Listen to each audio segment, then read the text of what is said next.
Hey, what's up? It's Alyssa from Mixed Up Money and welcome to my channel. Sorry, the quality of this is probably really messed up because I keep having to change my SD card because you know how unorganized I am with those, and also I'm using natural light and it's just changing every 2 seconds, so apologies for that.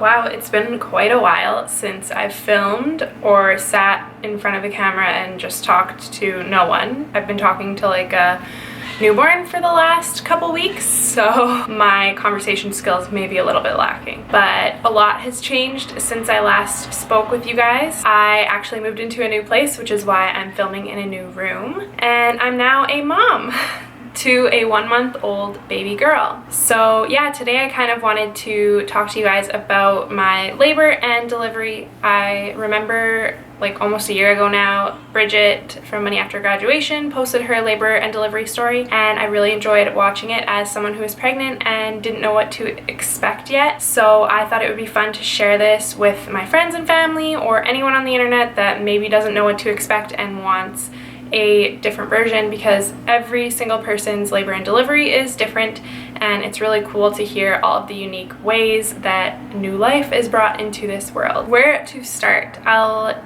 slightly introduce what I wanted to do for my birth plan. So on my birth plan, I just kind of listed all of the things that I wanted to have happen during the birth, but I also was realistic in knowing that not everything that I put on there was going to go exactly as planned. So that's something to consider if you are going to bring a birth plan with you to the hospital or wherever you're planning to have your baby. My estimated due date for Spencer, which is my baby girl's name, was May 20th, and she actually arrived on May 21st. So one day after her due date at 12:02 p.m. I wanted to have my doula and my husband as the two people that are in the room with me. You're allowed to have 2 support people and also a midwife or a doula with you. They don't count as your support person, so you're more than welcome to have 3 people in the room. It might be a little bit stuffy, but luckily where I had my baby in Fort McMurray, every single person that has their baby gets a private room, which is a huge advantage and something that I can't say really happens in any other major cities in Canada, and also probably doesn't happen in the States unless you're paying a really good amount for it. On my birth plan, I put that during labor I wanted to kind of have the options to listen to music or meditate if I was feeling overwhelmed, and I also requested that the lights were always dim and that there was limited interruptions. So unless the nurse really needed to come in and check on me, I prefer that they just let me and my doula and my husband kind of hang out and do our thing. As far as how I wanted the labor to go, I really wanted to have a natural birth where I didn't need any medical intervention, no needles or pills or anything like that, and I only really wanted those things to occur if my baby was in distress or I was in distress. And I also wanted to make sure that before any of that stuff happened that I was able to give consent and that I was fully able to make a decision on my own, because a lot of the times everything is so overwhelming and there's so much going on that you don't really get that time. The doctors just expect you to answer right away, or the nurses want to know. Really, you need a couple minutes maybe just to discuss with your husband or your partner to make sure that that's exactly how you want things to go. As far as pain relief, I really just wanted to stick with like having my husband massage me or just moving around, because I felt like the less mobile I was, the more I'd be thinking about the pain. And then I had a few other decisions that I made that I included in my birth plan that maybe not everyone would opt to do. I wanted them to delay the cord clamping until all of the blood had drained so that my baby got everything that she needed. I wanted the placenta to be delivered spontaneously, so no extra help with that if it was taking a little bit longer, because sometimes doctors want that to happen faster than it does. And I wanted to hold my baby right away, and I wanted to avoid them taking her away to get weighed or anything like that before I had the opportunity and the time with my husband and me and her just to meet. And the last thing I put on there is that if there were any need for a C-section, I wanted that to be the absolute last option, and that we tried everything else before that occurred. So that is how I wanted things to go, but obviously that is not how things went at all. A lot of things did go exactly how I wanted them to go, but it's nothing like how I had written in my birth plan, because honestly I had no idea what to expect. This was my first baby, and yeah, like I don't know how you would ever know even if you watched a million of these videos, like I said, everyone's experience is different. So now I'll tell you guys the story of how it actually happened and everything that I experienced and where we're at today. So on Saturday, May 19th, late in the evening, I started to have what I thought were contractions, but I couldn't really tell because I have no idea what to compare them to. A lot of people said they would feel like period cramps. I unfortunately have never had period cramps, so I didn't even know what those would feel like if that happened. And so I was like, okay, like this must be it, but I'm not sure. Nothing was getting like stronger or nothing was getting more intense as the night progressed, so me and my husband just went to sleep. I woke up the next morning and it was still kind of lingering, those pains, but they were so far apart and it wasn't really affecting me. I could still do the same things I'd always been doing. Around, I'd say noon, things really started to escalate quite quickly. The contractions, which I could now tell were contractions because they were a little bit closer together, and they were a little bit more painful, but they were still very bearable. I think around 2 o'clock, the contractions were now 1 minute long. They were 4 minutes apart, and this had been happening for an hour. And so this is when they typically tell you to go to the hospital. It's 411. It's different in every city, so depending on like how busy the hospital is, they might have you come if it's less, or they might, if it's not as busy, they might come when it's more, so like 511. It's different everywhere. I would just check with the hospital beforehand. We were right on that 411 mark though. It was really consistent. I texted my doula and I was like, hey, should I go to the hospital? Like, I don't want to be that one that goes. And they're like, you're not even ready. Like, what are you doing here? You're gonna have to go home. So she was like, no, like that looks pretty accurate. Like, you should definitely head to the hospital. It's better to be safe than sorry. So as soon as we got to the hospital parking lot and parked, I stopped feeling any contractions because my anxiety kicked in. And I've heard from a lot of my prenatal classes that that was very common, that if you felt any type of anxiety during your pregnancy or during your labor, that contractions could actually just stop. Since we had already gotten to the hospital, I went and checked in and we went upstairs to see how far along I was. I got checked. That was actually worse than the delivery. It was more painful for them to check how dilated I was, and it was the most awkward and uncomfortable feeling in the world. When I did get checked, I was only 1 centimeter dilated, so I was that girl that went to the hospital too early and then got sent home. And to be honest, I'm not too surprised because the contractions were like bearable. Like, I was like, this can't be it. I don't have that high of a pain tolerance. So, but we went back home. That day was 31 degrees outside, so it was super hot. And we decided that to like distract me from the contractions, we would go walk the track that's really close to our house. So we did that. We walked the track. We did 2 laps. And the contractions were so bad then, because of the heat as well. They started to get like way worse, way more intense, and they were way closer together. So I was like, Kate, 2 laps, like that's all I can take, let's go home. So when we got home, I went and laid in bed because I just felt more comfortable there. And at that point, the contractions started speeding up very quickly. They were coming super fast, but I didn't want to go back to the hospital until I absolutely had to, or until I was very sure that this was the real deal. I actually waited until my contractions were under 3 minutes apart. So they were about like 2.5 minutes apart. We're 5 minutes from the hospital, so it's not a big deal. When we got to the hospital, because of the last time and how anxious I was, I said, okay, I'm just gonna sit in the truck for a little bit. And so we sat in the truck for, I'd say, about 30 minutes while I waited out the contractions to make sure that they were still like the same distance apart. And I let my doula know that we were there and that she could come to the hospital now because we were going to probably be admitted. So I did the same thing all over again. I went and I checked in at the hospital and we were sent upstairs. This time I was 4 centimeters dilated, so I was allowed to be admitted into the hospital. We got into our room at 8 p.m. that night, so 8 p.m. on the due date, so it was a very good possibility that baby could come on her due date, which is absolutely crazy for a first-time mom. Once we got into the room, my doula arrived, and I will not lie to you, the contractions were brutal. They were coming super fast and they were super intense, and they were all in my lower back. So every time I had a contraction, I had to have either my doula or my husband basically like punching into my back like this for the full contraction, so that some of the relief of the pain was taken away from me. This went on until about 10 or 11 p.m. I'm really groggy on the entire experience because it was so overwhelming. At that point, the doctor came to check me again, and I was now 6 centimeters dilated, but I was like in immense pain, more than I ever thought I would be in, and I just didn't want to deal with the pain anymore because it was stressing me out and causing me anxiety, which is totally typical of me. So at that point, the nurse offered me morphine. She said that that was maybe gonna help calm me down, get rid of some of the pain, but it wasn't as like invasive as an epidural. You know, I discussed it with my doula and I discussed it with my husband, and I was like, what do you think?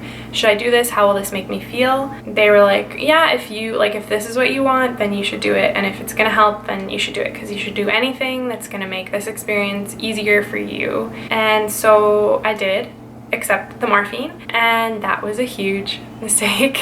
They gave it to me in my upper thigh, which I thought was a little bit weird. They just put a shot of it in there, and immediately I felt so sick, like I've never felt like that. And that's when I was like, you know what, I want the epidural. And the nurse and my husband and my doula were all a little bit surprised, and so was I, to be honest, because I totally thought that I was mentally tough enough to get through the pregnancy without needing an epidural, but boy was I wrong. And you know what, at the end of the day, I could care less at this point. The pain had gotten so bad that I just wanted to get through it. Like, it had been going on since Saturday night now, and it was Sunday at like 11 p.m.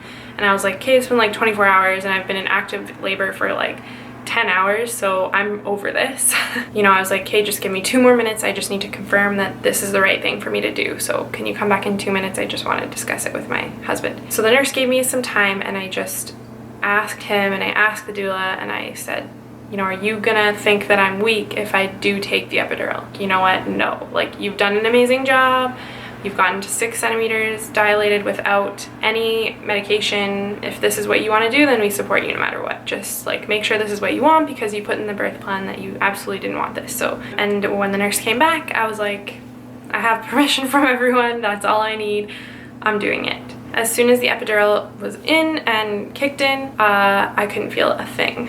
And all I kept thinking to myself is, why didn't I do this sooner? Because I feel like $1 million now and everything seems great. I understand why people do epidurals. I understand why people don't do epidurals. There's positives and negatives to every side of that coin, and I hope that no one will judge me for doing it, and I hope that no one will judge other people for not doing it, because like I said, everyone is different, every experience is different, and I just think it's kind of silly that we even have to debate about it. The downside of the epidural was that it slowed everything down for me. At around midnight, nothing had changed. I was still at 6 centimeters dilated. My contractions had slowed down and they were kind of getting further apart.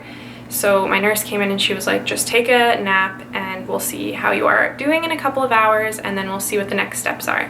The next morning, I would say around 4 or 5 a.m., the nurse came back and she had said, you know, things are still moving really slowly, and at this point we need to do something because we don't want you to have a C-section. So the next thing that we had to consider was oxytocin to kick the contractions back into high gear and move forward with my labor. I wanted my baby to be happy, healthy, and I really didn't care about anything else at this point, so we moved forward with the oxytocin. Once I received that, everything kind of started flowing again. It was all moving in the right direction, so I no longer was considered for C-section at this point. The contractions were picking up, and I'd say at around 8:30 or 9 a.m. I had reached 10 centimeters dilated, and I was just waiting for the baby to be rightly positioned so that I could start pushing. After about half an hour of kind of helping move the baby into the right position, just by adjusting like how I was laying and how I was moving my body, that's when the nurses were like, all right, like, I think now's the time, we can start pushing. So they turned the epidural down a little bit so that I could feel the contractions, so that I would know when to push. This is when the story gets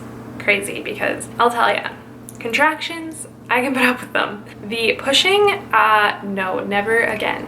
And I'm serious, like, never again. Pushing was the most intense workout I've ever put my body through in my life. And I say workout because, like, you're using every single part of your body. You're using all of your muscles. You're using your arms, your legs, and all of your core muscles. So I can't imagine if I wasn't in as good of shape as I was going into this birth, because, oh my God, ow. I pushed for 2 hours, which is longer than normal.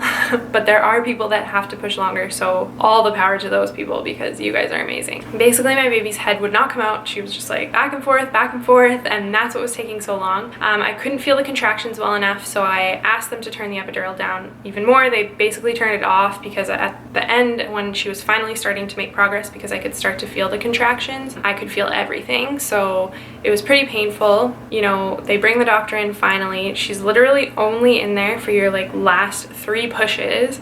Otherwise the nurses do absolutely everything. The doula and the nurse and my husband were all rotating, like who was helping hold my legs up while I pushed. It was pretty intense. They count to 10. You literally can't breathe because you're pushing as hard as you possibly can. Yeah, I don't even know how much more detail I can go into because I was so out of it. Like, you're in a different place when you're giving birth.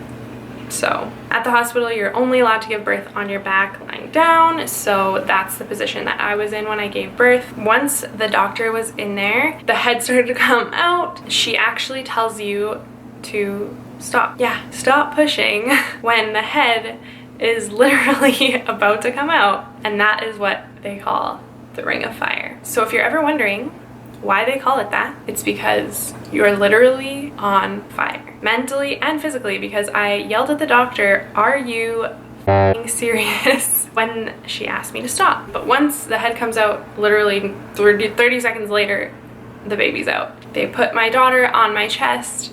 She barely could reach up. I had the shortest umbilical cord my doctor has ever seen, and she's delivered over 600 babies, so I'm guessing it was pretty short. My husband cut the umbilical cord when the time was right, and I was suddenly on some sort of high. I think I said, "I feel like I could run a marathon right now," as I cried, held my baby, and me and my husband were in this like transic circle of love because we now had gone from a family of 2 to a family of 3.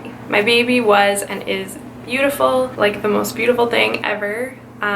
She was 8 pounds 2 ounces, all in her head, I swear to God. For those of you who will ask if I tore, because that's what every single female in the world wants to know, yes, I did. I had a grade 2 tear, which is super normal for any first time birth, and I also had labial tearing, which I think healed very quickly. The most hard part about giving birth and doing labor is not actually the labor itself, but I feel like the 6 weeks postpartum. I'm now 4 weeks postpartum. My baby is 1 month old today, which is super cute. And yeah, the recovery period is hard, mostly because you are trying to take care of another human life for the first time ever, and you're also trying to make sure that you recover and that you are healing as well. Everything is going great, and I am really excited for the next 2 weeks, because once you hit 6 weeks, it's kind of like that big milestone of like, oh my God, I made it through myself, and my baby is still here and she's still doing great. So we went and got her weighed today, and she is already 9 pounds and 7 ounces, so she's a very healthy baby. And yeah, she's very long. She's like in the 97th percentile for height right now, and she has a huge head. So as I mentioned, she was at the 98th percentile, but she's starting to like readjust and her body's starting to catch up, so she's at 87th percentile for her head. So that's pretty cool. Yeah, I don't really have anything else to say right now. I just wanted to give a quick update, tell you the story, and start to transition back into blogging. I have a lot of exciting changes that I want to introduce to you guys by the end of summer, so hopefully you'll stick with me and experience these new things as they come. But yeah, please feel free to give this video a thumbs up if you liked it. Leave a comment below if you'd like to hear anything else about my new experiences as a mom, and also subscribe if you want more content like this. Yeah, follow me on social media, all that good stuff. I will see you guys next week.